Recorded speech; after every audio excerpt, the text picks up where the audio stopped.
आइए बात करते हैं चैप्टर 3, बेबीलोन का सबसे अमीर आदमी। जब बंसीर और कोबी अरकत से मिले तो उन्होंने उससे पूछा कि तुम्हारी इतनी अच्छी किस्मत कैसे है कि तुम अमीर हो, और वो भी उनके ही जैसा था। उसने भी उतनी ही पढ़ाई की थी, कभी वो भी उन्हीं की तरह गरीब था।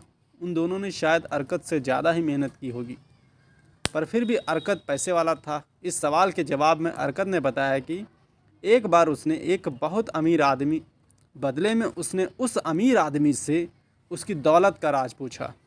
तो उसने उस आदमी से तो उस आदमी ने उसे लॉ ऑफ मनी मेकिंग के कैपिटल बताए, जो उसने खुद अपनी लाइफ में अप्लाई किए थे।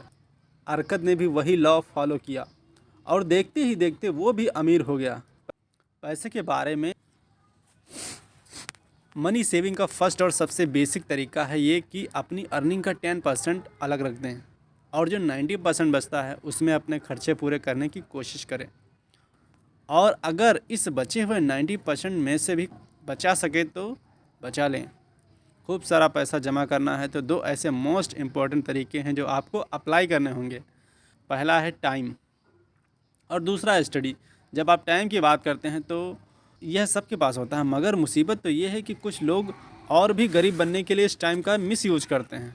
वे खुद को इतनी सारी एक्टिविटीज़ में एंगेज कर लेते हैं कि मनी मेकिंग लॉ के लिए उनके पास टाइम ही नहीं बचता। जब आप खुद को इतनी सारी एक्टिविटी में बिजी करते हैं तो आपका टाइम तो पास हो जाता है, मगर पैसा इकट्ठा नहीं होता है। वही दूसरी ओर जब स्टडी और रिसर्च की बात आती है तो दो ऐसे टाइप के थिंग्स हैं जो उनके काम आ सकते हैं, जो पैसा कमाना चाहते हैं और जो बनाना चाहते हैं।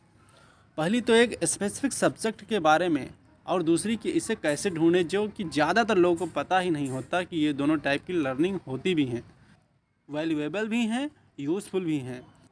नीचे कुछ बेसिक प्रिंसिपल दिए गए हैं जो पैसे बनाने के लिए बड़े काम की चीज़ हैं।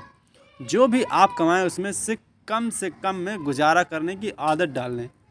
जब लोग मंथ एंड में आराम से अपने सारे बिल्स भरते हैं तब जाकर उन्हें अमीर और वेल्थी होने का एहसास होता है। लेकिन अमीर होने का मतलब सिर्फ बिल भरना नहीं है, चीज़ें खरीदना नहीं, बल्कि इसका असली मतलब है कि आप सबसे पहले खुद को पे करें।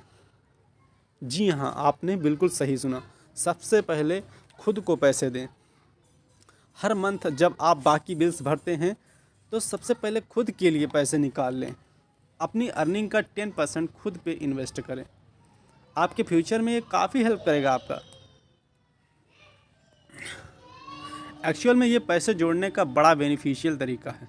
लाइफ में असली चेंज तो तब आएगा जब हर मंथ के शुरू में आप सबसे पहले खुद के लिए पे करेंगे। अगर आप ये कर सके तो डेफिनेटली बाकी के पैसे से आप पूरा मंथ निकाल ही लेंगे और बदले में आपकी कैपिटल रिजर्व धीरे धीरे बढ़ती चली जाएगी। हमेशा उनकी एडवाइस लें जो इस मामले के बेस्ट हैं। अब जैसे कि मान लो आप बीमार हो तो आपको डॉक्टर के पास जाना पड़ेगा, ना कि प्लम्बर के पास। सेम बात यहाँ पर अप्लाई होती है। अगर आपको किसी चीज़ में एडवाइस चाहिए तो जो लोग इसके एक्सपर्ट हैं उनसे इसकी सलाह लें। आखिर एक एक्सपर्ट ही एडवाइस हमेशा इम्पोर्टेंट होती है। जब आप अपने लिए कैपिटल बिल्ड करना शुरू करते हैं तो स्टार्टिंग स्मॉल इन्वेस्टमेंट से करें, मगर साथ ही ये भी इंश्योर कर लें कि आपका पैसा सेफ जगह पर है। बिना जांच पड़ताल के पैसा कहीं भी इन्वेस्ट ना करें, वरना आपका पैसा वेस्ट हो जाएगा।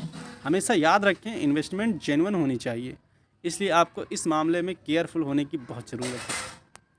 तब अपना पैसा लगाएं। तो इस चैप्टर में इतना ही। मिलते हैं हम आपको नेक्स्ट चैप्टर में। हमारे चैनल को लाइक करें, सब्सक्राइब करें, शेयर करें। धन्यवाद।